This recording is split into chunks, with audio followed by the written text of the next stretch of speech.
Hello, everybody, and welcome to the Pittsburgh Play-by-Play. It's the show that reviews the Steelers, Penguins, and Pirates. I'm your host, Michael Vito, alongside Brogan Murphy and Andrew Hance, my two co-hosts. And we have a special guest today with us, Caleb Trice. Caleb, he plays defense for the Ice Cats, and he is a big fan of football, so he's going to share his ideas with us today. Thank you so much for joining us, Caleb. Thanks for having me. Today we're going to be talking about just the Steelers' defense. You know, how they've really just disrupted the play for the opposing offenses, and then the Penguins with the offseason moves they made, and how they can make a playoff push this spring. So first off, we'll talk about the Steelers and how they keep finding these ways to win. So this offense has been pretty bad. Let's be honest. I didn't bring up any of the numbers, but the offense is not very good. I just wanted to. Do you guys think is Kenny Pickett the guy? I think he is. I think that Matt Canada is not very good. I think Kenny can throw the ball pretty good. Yeah, a lot of people don't think Matt Canada is good. I personally don't either. Kenny Pickett's pretty good, so I think he makes some all right reads. I feel like they don't really utilize the middle of the field at all. I don't know if that's not really a Kenny problem. If anybody, like if you guys watched even Ben's last year's with Canada, they didn't throw to the middle of the field. It's all just check downs and 2-yard runs up the middle. But their defense has been absolutely unreal. And obviously their numbers are a little iffy, but it's because they're on the field for 90% of the game. I do have some stats pulled up here about the defense against the AFC North opponents, just for a little example. They have 6 sacks against Cleveland and 3 forced fumbles and an interception against Cleveland. That was just from one game.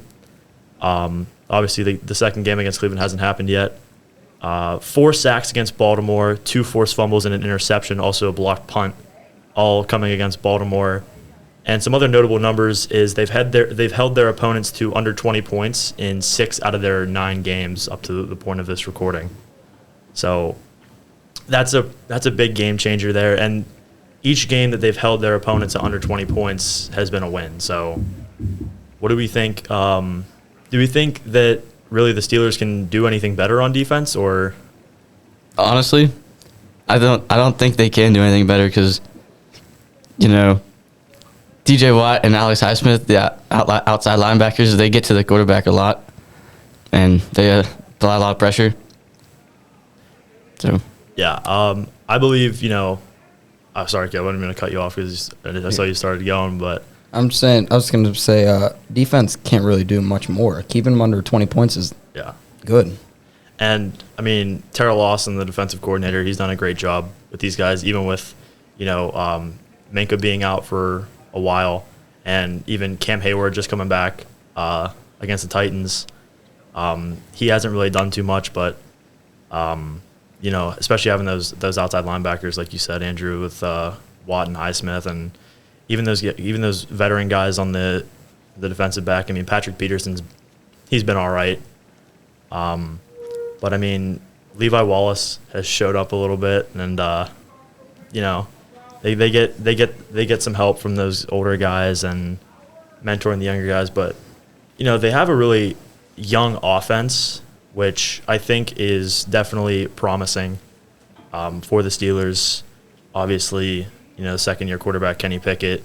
They also have Calvin Austin, a wide receiver, and Najee and Jalen Warren running back. They're still young guys. And then, what do you guys think about Broderick Jones, the big left tackle, out of He's a pretty good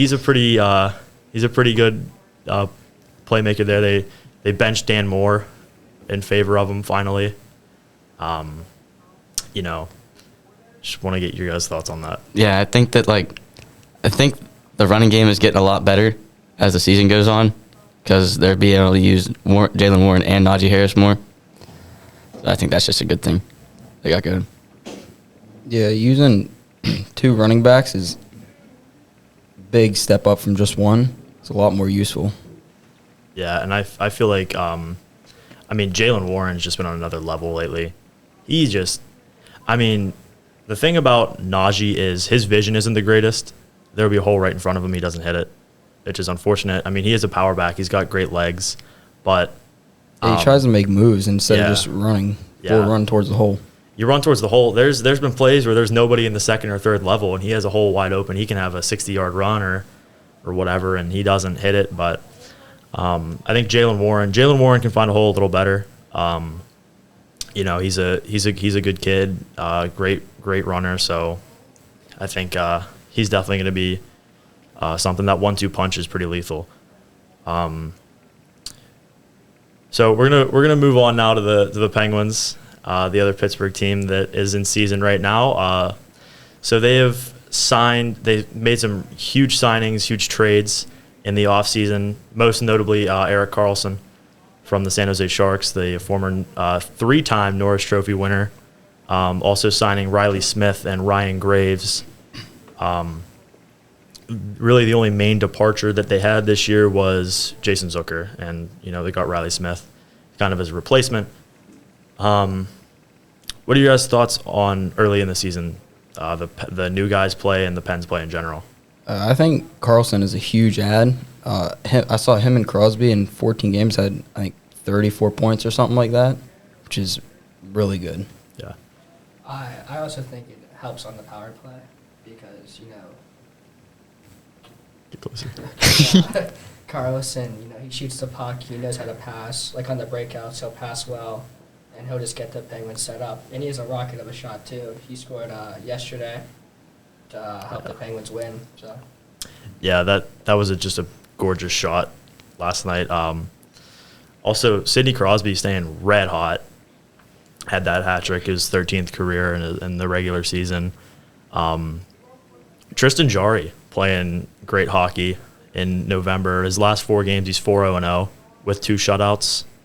I think before last night, his save percentage was like a .975. That's, just unreal. Personally, I think that, these signings are make or break for the playoffs for this team. With Kyle Dubas coming in, this is probably one of the last seasons you're going to get a chance to win a Stanley Cup with Sidney Crosby, obviously, and Evgeny Malkin and Chris Letang getting older. What are your guys' thoughts on the younger core of the team, with Jake Gensel and Brian Rust and those guys? Do you think they can handle the pressure once those guys move on, or? Yeah, I think they can. I really like Rust, and I really like Gensel, too. But you do want to see Malkin, Crosby, and Letang. You do want to see them get another Stanley Cup before they go. Yeah, of course. I mean, I like them, but Brian and Russ, they kind of get carried by Crosby on the line because Crosby knows how to pass the puck. I mean, Brian Rust has wheels, but Crosby just sets them up and just gets some of the nice scores. Like the Jake Gensel goal, Crosby they cycled it down low, and Crosby just passed to the front. Yeah, Crosby is just absolutely unreal at what he does. The fact that he's been able to do it for so long is one of the best of all just time. incredible. Yeah, one of the best of all time. Still thinking he's better than McDavid. So Overall better. Even this season, McDavid's not doing too well. The Oilers aren't doing too well. Yeah, they're just, second to last? Second to last in the whole league. Almost yeah. tied with the record with the Sharks. Yeah, Sharks beat them. And the Sharks did beat them. That's, not a good look they just fired their head coach as well. I saw that. McDavid said he had no idea. Yeah, he said he didn't. He said the coach didn't lose the locker room, but I guess you don't get results. And fortunately for the Penguins, they look like they're turning up. The 5-game win streak so far. Hopefully, keep going during against the Devils tomorrow. Oh yeah, tomorrow night against the Devils. They've been absolutely dominant against all their opponents. Like I said, with the 2 shutouts. Even getting that supporting net minding from the backups, obviously Alex Nedeljkovic is out, but Magnus Hellberg has been very good when he's been called on. I think that gives Jarry a little more confidence. So we're just going to pretty much just talk about now the overall state of Pittsburgh sports right now. So we've got the Steelers in a playoff spot right now. They're the 5th seed currently at 6-3. The Penguins, hopefully they can continue their winning ways. As of right now, they are 8-6-0. Tomorrow, we'll be facing off with the New Jersey Devils at home. I'm actually going to that game, so I'm pretty excited for it. I think I am too. Yeah. And the Pirates had a really exciting season. They're very hopeful in this offseason. We're all very hopeful that they get some starting pitching and maybe contend for the wild card spot. Brogan, what do you think about the Pirates this season?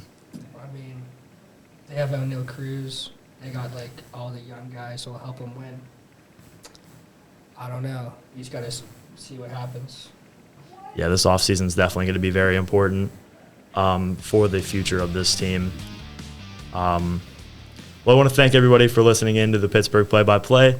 Huge thank you to Caleb for joining us today. Thanks for having me on. I'm with Andrew Hansen, Brogan Murphy. I'm Michael Vito.